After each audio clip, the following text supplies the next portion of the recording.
salvação. Jesus Cristo nos convida e nos guia na missão.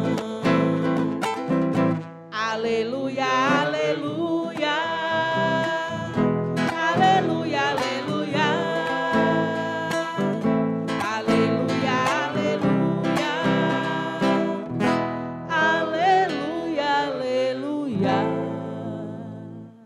O Senhor esteja convosco. Ele está no meio de nós. Proclamação do Evangelho de Jesus Cristo segundo Marcos. Glória a vós, Senhor. Naquele tempo, os apóstolos reuniram-se com Jesus e contaram tudo o que havia feito e ensinado. Ele lhes disse: vinde sozinhos para um lugar deserto e descansai um pouco. Havia de fato tanta gente chegando e saindo que não tinham nem tempo nem para comer. Então foram sozinhos de barco para um lugar deserto e afastado. Muitos os viram partir e reconheceram que eram eles. Saindo de todas as cidades, correram a pé e chegaram lá antes deles. Ao desembarcar, Jesus viu uma numerosa multidão e teve compaixão, porque eram como ovelhas sem pastor. Começou, pois, a ensinar-lhes muitas coisas. Palavra da salvação. Glória a vós, Senhor.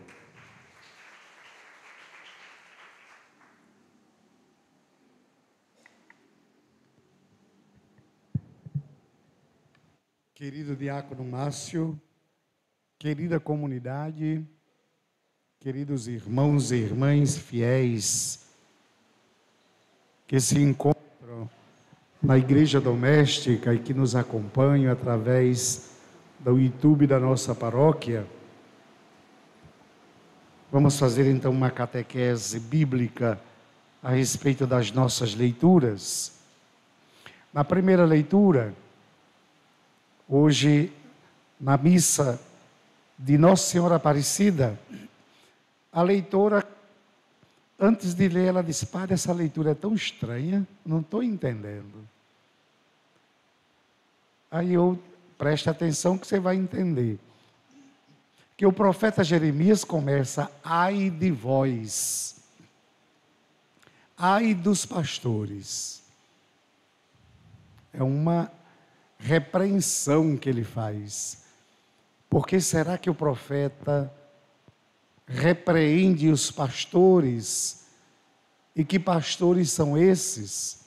O profeta Jeremias viveu num tempo de uma crise política, social, mas principalmente política muito grande no povo de Israel, quando o povo foi ameaçado de ser levado para o exílio e foi levado para o exílio. Os pastores que ele chama, quando ele diz: ai de vós, ai dos pastores que deixam perder-se e dispersar-se o rebanho de minha pastagem, diz o Senhor, ele está se referindo aos reis, que não cuidaram do povo como rebanho, como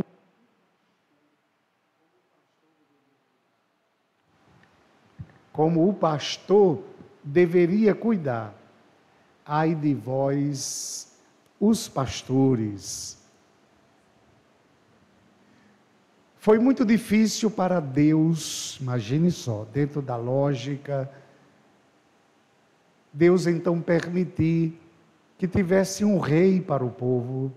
A gente se lembra que o povo de Deus ficou 400 anos escravizado no Egito, 40 anos caminhando pelo deserto. Quando chega na terra de Canaã, o povo, as tribos se localizam aonde eles podem. Depois de muitos anos, eles vão se organizando. Quando o povo de Deus chega na terra de Canaã, já existia cidade, já existia política organizada. já existia até os reis daquelas nações. De tanto o povo de Israel que veio de uma realidade bem diferente, da escravidão do Egito, do percurso no deserto, e agora estabelecido na terra prometida, o povo foi vendo o comportamento da sociedade, e lá para as tantas quis imitar. E disse assim: nós queremos também um rei. Nós queremos um rei. Aí falam para Samuel, Samuel fala para Deus: Senhor, estão pedindo um rei. Aí Deus diz: mas eu sou o rei desse povo. Eles estão achando pouco tudo que eu já fiz, que eu tirei do Egito, protegi no deserto, coloquei na terra prometida, e querem um rei. Vai dizer que não vai ter rei. O povo escuta Samuel, mas diz: mas nós queremos um rei. Deus então manda o recado, porque ficava assim, e dizendo assim: diga ao povo que o rei explora, oprime, cobra impostos. Mas o povo disse: mas nós queremos um rei, porque nós queremos ser igual a todas as nações. Deus permitiu, mas com uma condição: que o rei reinasse como o pastor, que o rei tomasse conta do povo, como o pastor tomava conta das ovelhas. Deveria então governar como um pastor que cuida das ovelhas, o rei também deveria cuidar da nação nova que estava nascendo. Por isso que Deus permitiu e colocou os profetas exatamente para dizer, para denunciar, todas as vezes que o rei não estivesse se comportando como um pastor. Ora, o pastor dá a vida pelas ovelhas, é o pastor que vai à frente das ovelhas defendendo o rebanho. No tempo do profeta Jeremias, os reis, os 2 últimos reis, negligenciaram, se esqueceram de agir como pastor. Por isso que o profeta Jeremias chega e diz: ai dos pastores que deixam perder-se e dispersar-se o rebanho de minha pastagem, diz o Senhor. Deste modo, isto diz o Senhor Deus de Israel, aos pastores que apacentam o meu povo: vós dispersastes o meu rebanho, e o afugentastes e não cuidastes dele. Eis que irei verificar isso entre vós, e castigar a malícia de vossas ações, diz o Senhor. E lá para as tantas, o Senhor vai dizer, ele vai dizer: eu renunciarei o resto das minhas ovelhas, reunirei o resto das minhas ovelhas de todos os países para onde forem expulsas, e as fareis voltar para seus campos. E elas se reproduzirão e se multiplicarão. Suscitarei para elas novos pastores que as apacentem, não sofrerão mais o medo e a angústia, nenhuma delas se perderá, diz o Senhor. Aí ele faz a promessa do Messias: eis que virão dias, diz o Senhor, em que farei nascer um descendente de Davi, da família de Davi, que reunirá como rei e será sábio, reinará como um rei e será sábio, fará valer a justiça e a retidão na terra. Já está fazendo a profecia do Messias que virá. Naqueles dias Judá será salvo e Israel viverá tranquilo. Este é o nome com que o chamarão: o Senhor, nossa justiça. E o povo ficou esperando esse descendente de Davi, até que Jesus chegou e o povo confirma a profecia. Quando Jesus chega, ele se apresenta como sendo o quê? O bom pastor. Eu sou o bom pastor. o bom pastor dá a vida pelas suas ovelhas, a gente vai compreendendo a lógica da leitura. Deus cuida de nós assim como o pastor cuida das suas ovelhas. E Jesus disse: eu vim em busca das ovelhas perdidas da casa de Israel. O bom pastor deixará as 99 ovelhas no lugar seguro e vai em busca daquela que se perde. E assim fez Jesus. No evangelho de hoje, depois que Jesus mandou os apóstolos, 2 a 2, para pregar e agir da mesma maneira que ele agia, os apóstolos foram, curaram os doentes, recuperaram a vista aos cegos, expulsaram demônios, ou seja, puderam fazer a mesma coisa que Jesus fazia. Quando voltaram, se reuniram para uma avaliação, estavam muito cansados. Jesus disse: vamos para um lugar tranquilo, vamos descansar. O povo então ficou acompanhando, eles entraram no barco e o povo foi então rodeando o lago. Quando o barco chegou, já tinha muita gente do outro lado esperando. Ora, eles saíram para descansar. Quando chegaram lá, quando Jesus viu aquela multidão, que foi que ele sentiu? Compaixão. Jesus olhou, sentiu compaixão e começou a trabalhar, começou a evangelizar e a curar, porque a necessidade do rebanho era maior do que o descanso do pastor. Jesus viu, sentiu compaixão e cuidou. A gente tem essa sequência na parábola do bom samaritano. Quando o homem estava caído, o samaritano ia passando, viu, sentiu compaixão e cuidou dele. Cada vez que eu reflito sobre este evangelho, eu gosto de lembrar a diferença entre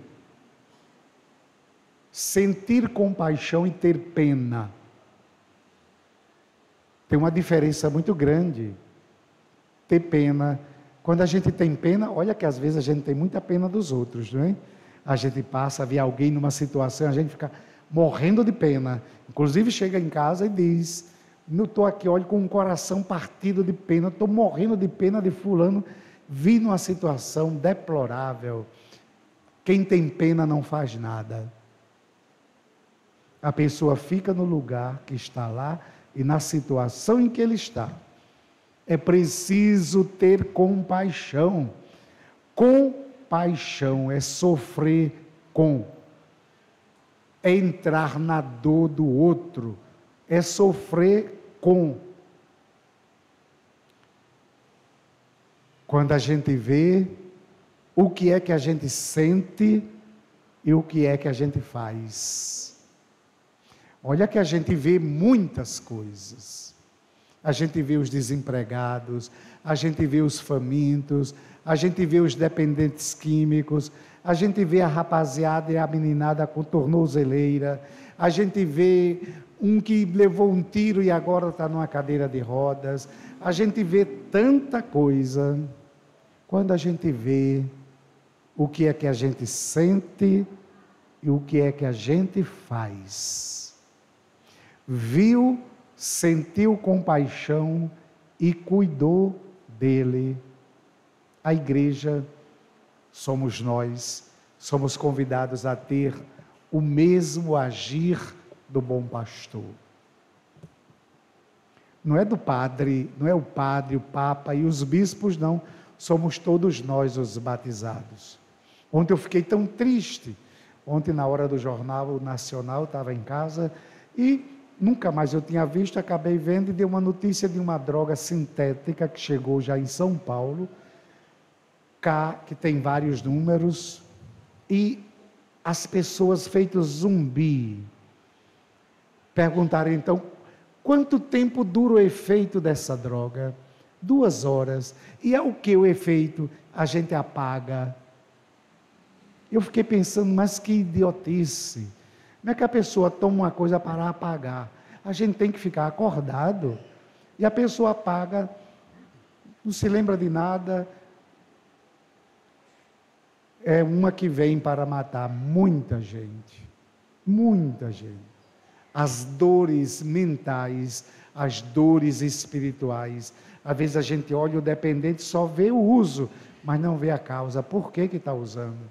A gente só diz assim, condenando, isso é um bocado de vagabundo, isso é um bocado que não tem o que fazer, isso falta força de vontade. Só quem tem a doença da dependência química ou a dependência do álcool é que sabe do poder que essa doença tem sobre as pessoas. Viu, sentiu compaixão e cuidou. Domingo passado, final de semana passada, estive lá em João Pessoa, eu e do céu e mais 9 pessoas aqui de Natal. Fomos fazer um curso, nos capacitar para cuidar, para melhorar a pastoral da sobriedade no nosso estado. Inclusive aqui na nossa paróquia nós temos, todas as segundas-feiras, 7h30 da noite, Pastoral da Sobriedade se encontra, está aqui para acolher os que precisam de ajuda com a dependência do álcool, a dependência das drogas, a dependência da internet, a dependência da pornografia. Tem muita gente viciada em pornografia. É vício. Então, a igreja como um todo precisa cuidar dos seus fiéis, do rebanho. Precisamos cuidar deste rebanho. Estejamos juntos. Aí na segunda leitura, para a gente concluir, São Paulo vai então dizer que é em Jesus Cristo, aí ele reconhece que a profecia de Jeremias se realiza em Jesus Cristo, e ele diz, agora em Jesus Cristo, vós que outrora estáveis longe, vos tornastes próximos pelo sangue de Cristo. Ele de fato é a nossa paz. Do que era dividido, ele fez uma unidade. Em sua carne, ele destruiu o muro de separação, a inimizade. E com o sangue derramado na cruz, o sacrifício, uma vez por todas, realizou a salvação da humanidade. A salvação não vai acontecer, ela já aconteceu no mistério da cruz. E o que é que a gente celebra na missa? A memória da salvação. A missa não é devoção simplesmente, a missa não é obrigação, a missa é renovação do pacto de amor selado com o sangue de nosso Senhor. E a gente vem aqui todos os domingos para dizer que a gente está firme neste pacto, nesta aliança de amor selada pelo sangue derramado. Então, participando mais uma vez desta renovação da aliança, vamos nos comprometer com a missão do bom pastor, que dá a vida pelas ovelhas. Quando foi a última vez que você ajudou alguém? Quando foi a última vez que você ajudou uma pessoa que estava precisando? Esteja atento. Não é a pessoa que você está fazendo, é a Jesus que você faz. Então, durante essa semana, vamos prestar bem atenção. O que é que eu vejo, o que é que eu sinto, o que é que eu sinto e o que é que eu faço. Para a gente não ser indiferente. Fiquemos agora todos de pé, cheios de fé, façamos a nossa profissão de fé.